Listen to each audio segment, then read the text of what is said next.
No circuito de feiras do livro, Brasília 2016, estamos com a visita do escritor José Mendes. Como está? Muito bem, Raul. Um prazer estar aqui nesta belíssima cidade e contribuir, para o ativismo cultural deste povo. Você é um crítico literário. O que está achando da literatura destes tempos? Eu não sou não vou dizer a você que eu sou aquele crítico literário de primeira grandeza, mas acredito que hoje, Raul, nós estamos vivendo um momento da nossa literatura de muita fertilidade. Eu creio que nós temos condição e temos grandes, bons escritores que têm uma sacada do ponto de vista de olhar social. Então eu percebo que a nossa literatura hoje está um pouco mais engajada, deixa de ser aquela literatura que trabalha no aspecto apenas da imaginação e traz um leitor, traz uma criação para um mundo mais real. Eu gosto muito desse viés, gosto muito dessa percepção de fazer a literatura dialogar com o tempo. Isso é um comprometimento interessante. E por falar em tempos, nestes tempos atuais, as novas tecnologias, as redes sociais, isso tem transfigurado todo o clássico conhecido. O que você acha de toda essa revolução digital tecnológica? Eu acho interessante, primeiro, que o autor, ou o criador, ou o artista, precisa entender que ele é o senhor do seu tempo, ele é alguém, um sujeito do seu tempo. Por essa razão, precisa incorporar. Fico muito contente quando eu vejo escritores, por exemplo, que lidam bem com a tecnologia. Recentemente, uma das questões que eu achei mais interessante foi quando, conversando com o escritor, saudosa memória, Moacir Sclia, isso há uns 10 anos, eu já via um homem que tinha a preocupação de ter exatamente um diálogo com o leitor, porque sabia que o leitor do tempo dele, desse tempo atual, é um leitor já tecnológico, até mesmo tecnologizado. Atualizado, com os novos tempos. E ele fez isso, ele fez uma sacada, tanto que ele tem um livro em que ele exatamente buscou se alimentar do que o leitor dava a ele de resposta, de interação. Eu acho que hoje este momento tecnológico faz com que o escritor interaja mais, dialogue mais, que ele busque mais esse contato e tenha respostas para até nesse feedback de se auto-alimentar ou retroalimentar a sua literatura. E por falar em tempo, Josué, que me diz destes tempos que vive a sociedade brasileira, polarizada, dividida, decepção com o sistema político, crise econômica? Você é otimista, Josué? Como dizia um amigo meu, acho que eu sou pessimista nas ideias e talvez otimista nas ações, acho que é o contrário que ele fala. Eu sou otimista, acho que o Brasil está passando por uma situação que Aristóteles dizia, chegou o momento de catarse. Eu acho que é a hora de mudar, e uma mudada forçada. Eu acho que o que está acontecendo é que chegamos a um nível em que ou mudamos ou mudamos. Eu acho interessante esse momento social, mas me preocupa essa questão da dicotomia ou da polarização, e isso me preocupa. Então o escritor que está hoje vivendo esse momento tem que tomar certa atenção para que ele não caia de um lado ou de outro, porque eu acho que a gente está caminhando para a beira dos conflitos. E esses conflitos vão gerar confrontos. E esses confrontos podem trazer danos. Então me preocupa muito hoje como se comportar. Então até pensando agora com o meu colega no carro, e a gente percebe que os dois lados que estão brigando, os dois estão errados. Porque um briga porque quer que o outro seja igual, o outro briga porque não tolera o outro ser diferente. Então acho que o escritor hoje precisa ficar atento. Agora, chega um momento que o Brasil vai se refundar, o Brasil vai ter que ser reorganizado, vai ter que se replanejar. E aí talvez surja um grande projeto de nação que é o que precisamos hoje nesse nosso contexto político.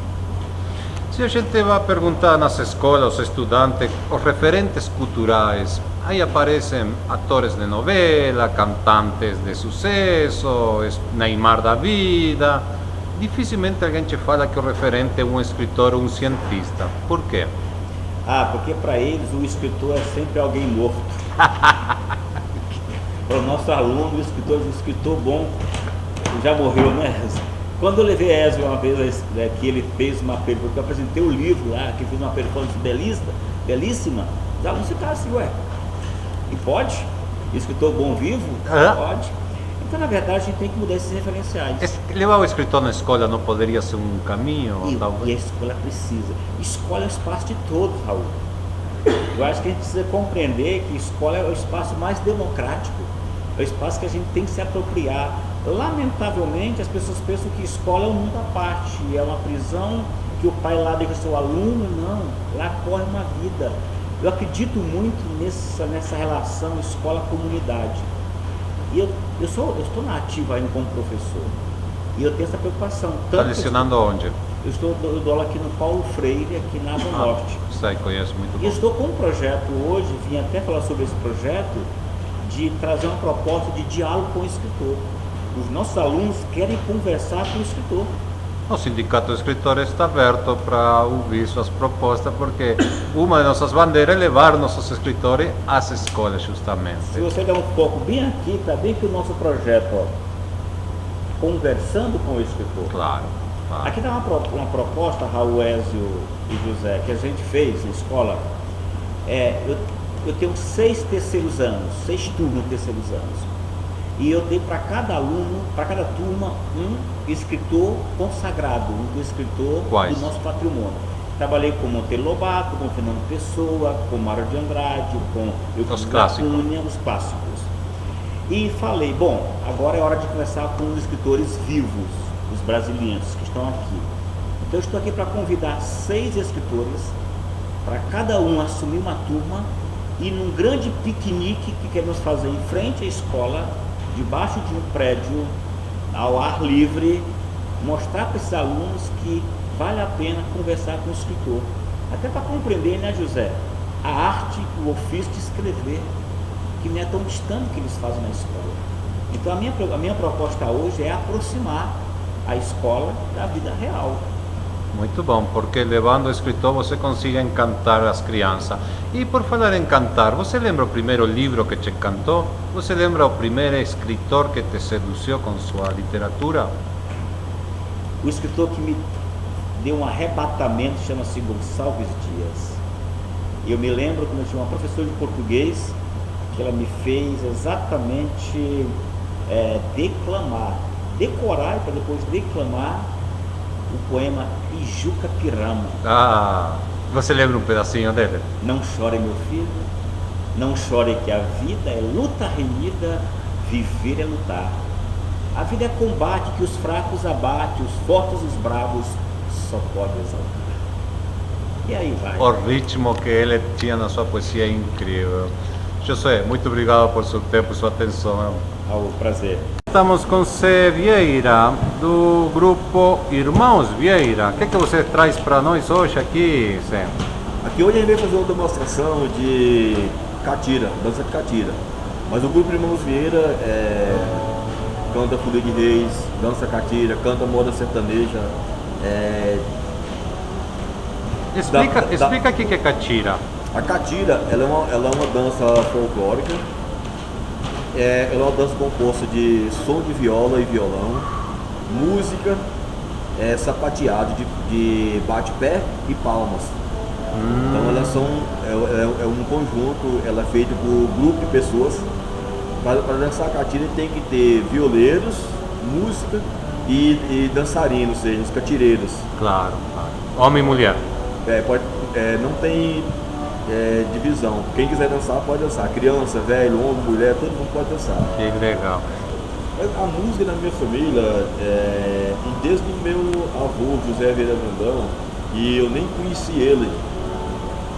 Então, eu nem sei dizer para você exatamente quantos anos que tem, mas é mais ou menos 100 anos de tradição da família Vieira. Nossa. Eu não sei nem dizer exatamente quantos anos tem, mas é de 100 anos acima. E as raízes geográficas começaram por onde? As raízes geográficas, Onde que, em que estado, em que cidade, que paragem? assim, começou na cidade de Bonfinópolis de Minas. Nós somos de Bonfinópolis de Minas, que fica a 360 quilômetros aqui de Brasília. A cidade de Bonfinópolis de Minas fica no noroeste mineiro, 360 quilômetros aqui de Brasília. Então a nossa raiz começou lá. Aí hoje mudamos aqui para Goiás, eu moro aqui no Lago Azul, bem encostadinho aqui do Gama. Meus filhos foram criados aí, e a gente mantém a cultura, tanto lá em Minas e como aqui no Goiás. As novas gerações te acompanham já? Acompanha. Aqui hoje, por exemplo, eu estou com 2 filhos meus, 2 sobrinhas, mas já tem neta, já ensaia comigo. Já tem neta também? Tem neta que ensaia comigo já. E a nossa família vai passando de geração em geração, a gente sempre vai ensaiando, filhos, netos, vai ensaiando todo mundo, vai passando de geração em geração. Esse aqui é o CD de Folia de Reis Irmãos Vieira. Esse CD hoje eu tenho ele aqui em mãos, comigo. E para entrar em contato comigo, você liga no telefone 9260 1623. Aí fala diretamente comigo. Aí na internet tem trabalho de vocês? Tem trabalho na internet também. É só botar Irmãos Vieira que aparecem. É só colocar Grupo de Catira e Folia de Reis Irmãos Vieira, vai aparecer o trabalho da gente.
O Sindicato de Escritores começa uma nova administração, com uma nova diretoria.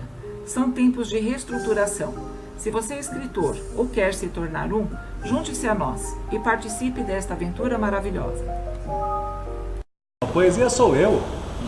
A poesia está em mim tão implantada como o ar que eu respiro. Não há como desistir da poesia. Aliás, não sei se não desisto da poesia ou se é ela que não desiste de mim. Você lembra até o começo com esse romance da poesia? Qual foi o poeta que te encantou? primeiro verso que você gravou na sua memória? O primeiro verso que eu fui chamado a declamar numa escola, eu não me lembro, porque eu era muito menino e realmente não me lembro. Mas me lembro que me foram colocados, sempre digo isso, me foram colocados como dois fantasmas a andar comigo desde aquela época dos 13 anos de idade aproximadamente, dois poetas. Um brasileiro, que é o Menotti Del Picchio, com o seu caboclo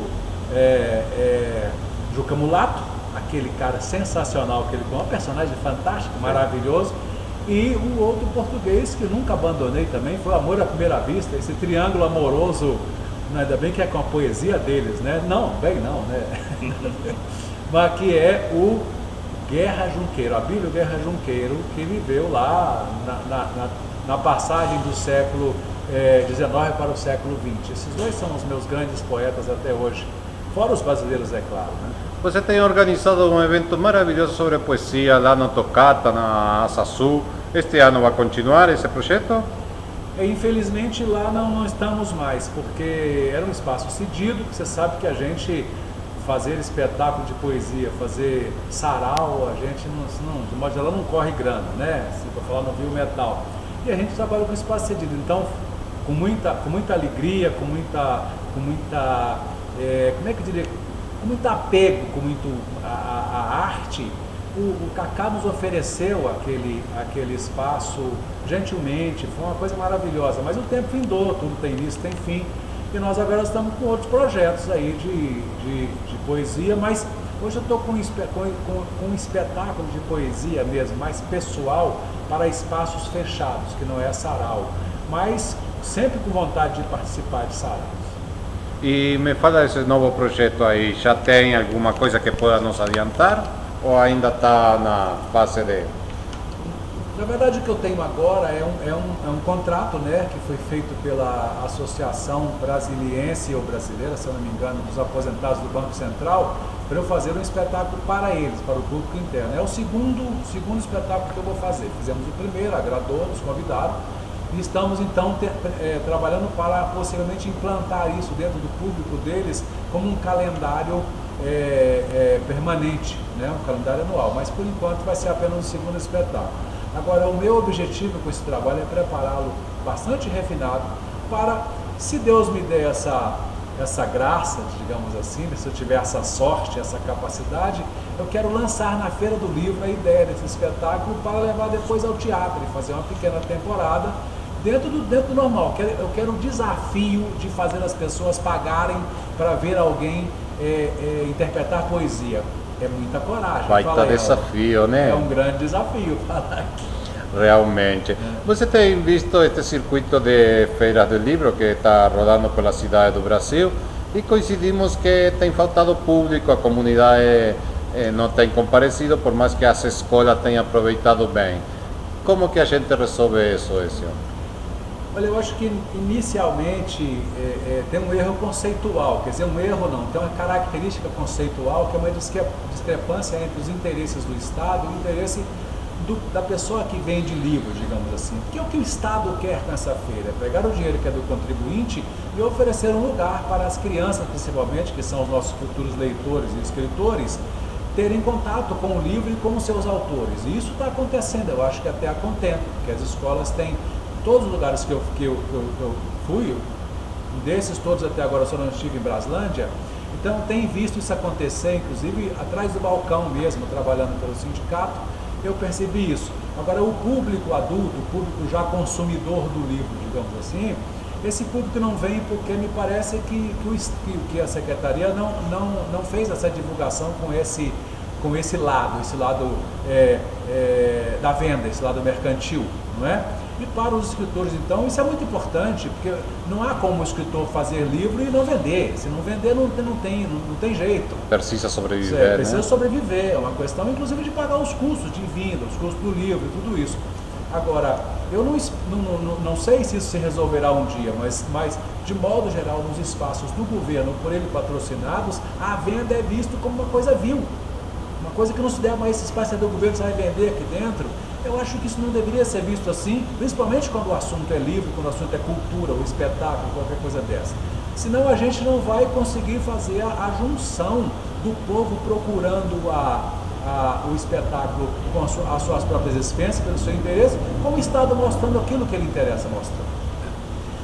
Bom, eu tenho um blog onde eu boto as minhas opiniões, porque livros eu não tenho agora à venda. Eu pretendo lançar um livro novo, agora não mais em poesia, quero lançar agora um livro em prosa, uma espécie de romance misturando mistério com um pouco de uma série de coisas que eu não vou ficar adiantando, porque não está pronto o livro, não adianta, mas espero também lançar na Feira do Livro.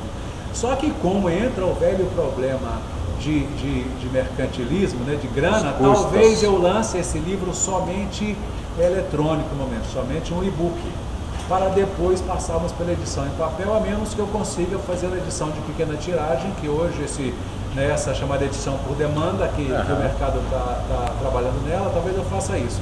Mas é um livro que está preparado há muito tempo e não foi lançado por essas condições.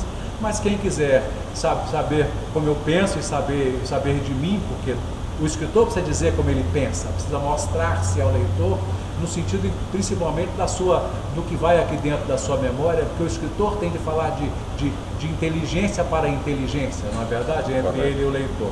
Então, quem quiser me ver lá, tem um blog chamado sabinohorta.blogspot.com, ou então me encontra no Facebook e acha Ézio Teixeira, e volta e meia eu estou lá dizendo algumas coisas para as pessoas. E agora então que o livro vai ser lançado, eu quero dizer muito mais, tá certo?